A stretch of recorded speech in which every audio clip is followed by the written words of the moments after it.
Hello everybody and welcome to my review of One Piece chapter 1040. Oda gives us the outcome of the Big Mom versus Kid and Law fight, but Oda decides to flip the script and add a little something extra before the finale. Makes sense because considering this is the third and final chapter that Oda's focused on when it comes to Big Mom versus Kid and Law.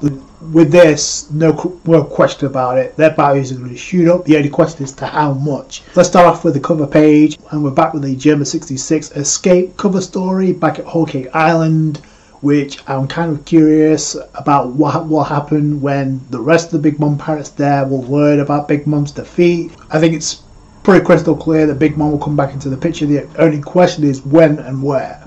Probably Elbaf. I like this cover page because it gives us clarification of something that I actually mentioned in the last time we got a cover story related to German 66, and that was basically Big Mom defeating Yonji and Niji. And I did mention I didn't see Reiju, Ichiji or Judge around Big Mom. There's flashback sequence that Yonji and Niji are having. So I mentioned that Niji and Yonji, perhaps they let the rest of the Vinsmos escape and tried to deal with Big Mom, and obviously they got defeated. And something else I pointed out at the very end of Whole Cake Island, I think during the manga phase of Whole Cake Island, because the Vinsmokes don't really fear death because they don't have that emotion, they're immune to Big Mom's soul pokers. Jinbei, obviously it didn't work on him, and obviously the rest of the Sun Pirates, so yeah, it just made sense. So Mondor's picture book was the only thing that can actually capture them, and I'm guessing who's ever in charge back at Whole Cake is like leaving them out on display to try and lure the rest of the Vinsmokes out, but because Pudding's there, she may play a role of getting them out, clear escape Whole Cake Island. There's more for their story to be completed as well, involving Sanji. Otherwise, Oda wouldn't have this cover story revealing the Vinsmokes are still alive, which we kind of knew all along. Speaking of Big Mom, we go to the beginning of the chapter, and Oda gives us the map of Onigashima, of where this fight is actually taking place. By the end of this fight, Big Mom is off Onigashima, so it doesn't really matter. I do like the heads up of where this fight is actually taking place, even though this fight is like blowing everyone away, literally. So Oda reveals that Big Mom is not done in from that attack, although Kid is still firing with railgun. It looks like Big Mom's about to do a soul pocus again, but she tries to. First off, she attacks not only Kaido's crew members, she tries to go after Law's crew members, but if you notice, it doesn't affect them. Both crew members are like saying to their captains, perhaps we should get out of here. It doesn't look like she's. I like how Oda's portrayed her as a monster even till the end. And Law's like, no, just go on ahead, we got this. Kid's like, you think you scare me with your last gasp? No. Law doesn't use his awakening, he uses his normal room on Big Mom. This was a shocker, I didn't know Law could do this. First off, that the attack of Big Mom that came to life was actually trying to hear commands from Big Mom, but Law actually reveals he can pull a Corazon and actually block Big Mom's voice for being heard from anybody else. Which is so she can't give commands, well, she can give commands but nobody can hear them. So, because she calls out for Hera and Prometheus, nobody could hear her. So that was the shock. I didn't know Law could do that, blocks sound. So I want to know more about that, because he uses silence, right? The same thing Corazon did to save Law's life. And Kid is still opening fire with Damn Punk. Law dodges out the way. The attack sends her crashing down, but as she's crashing down, she's going down to where Yamato. And because as she's falling down, Yamato's like, why isn't Big Mom making any sound? And it's because of Law.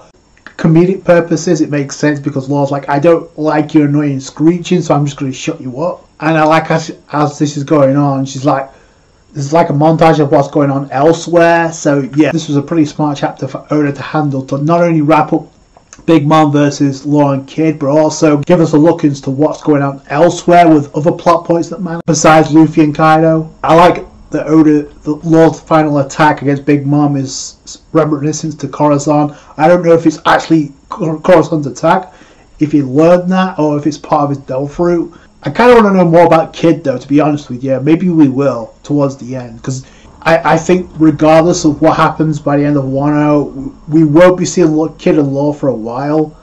At least not before the final arc.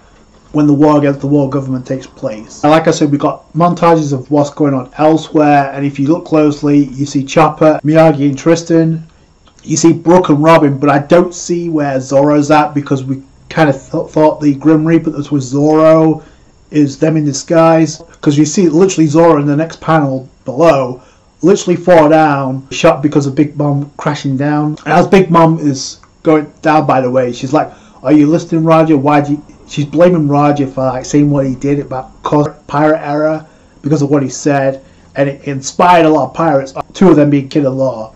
Those two supernova ended up coming and defeated her, literally is confirmed. So, but another supernova, Zoro, is literally on, I don't know what shape Zoro's going to be in leading into the next arc, but boy, is he messed up right now. So what happened with that Grim Reaper?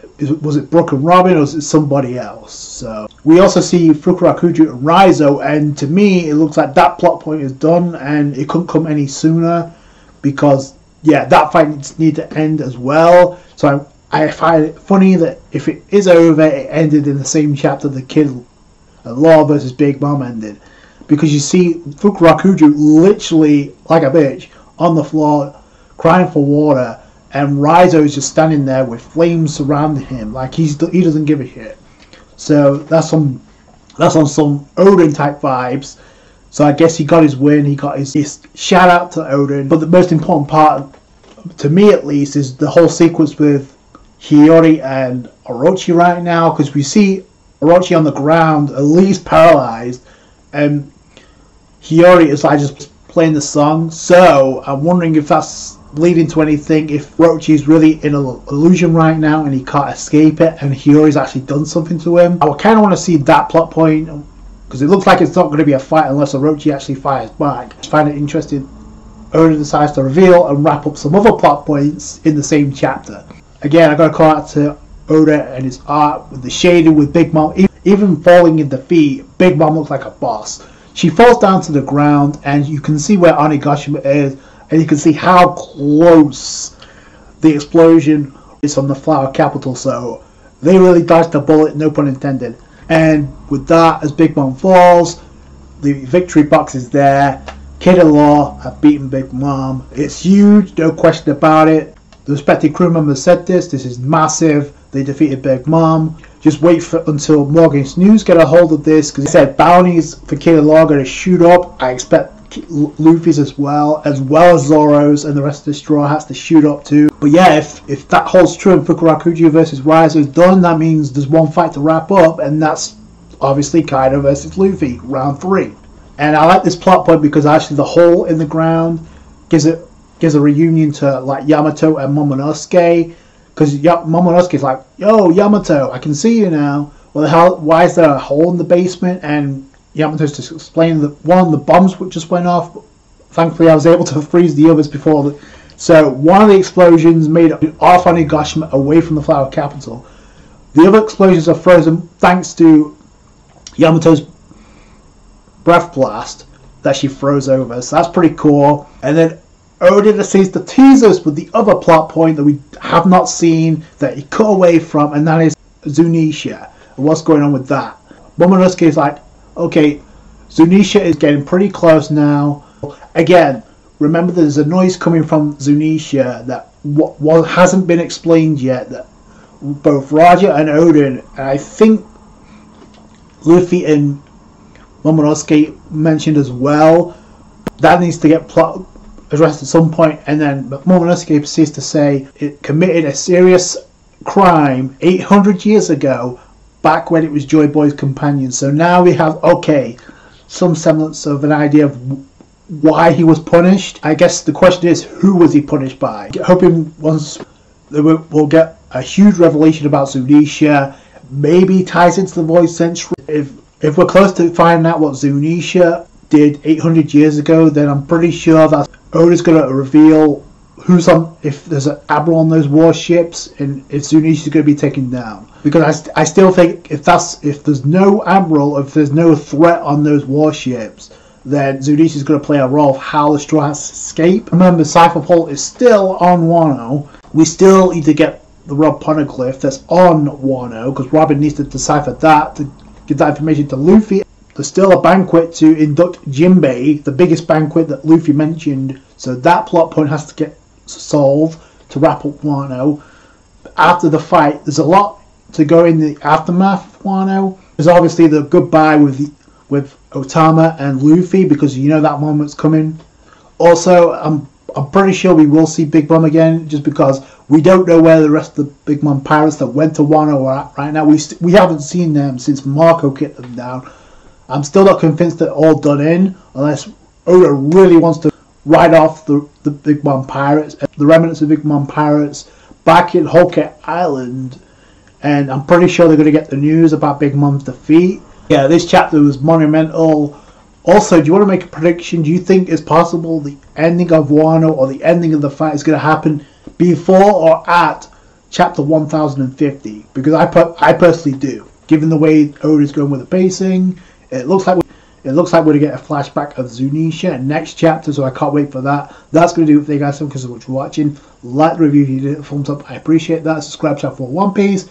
Catch you guys later. Thanks guys. Bye.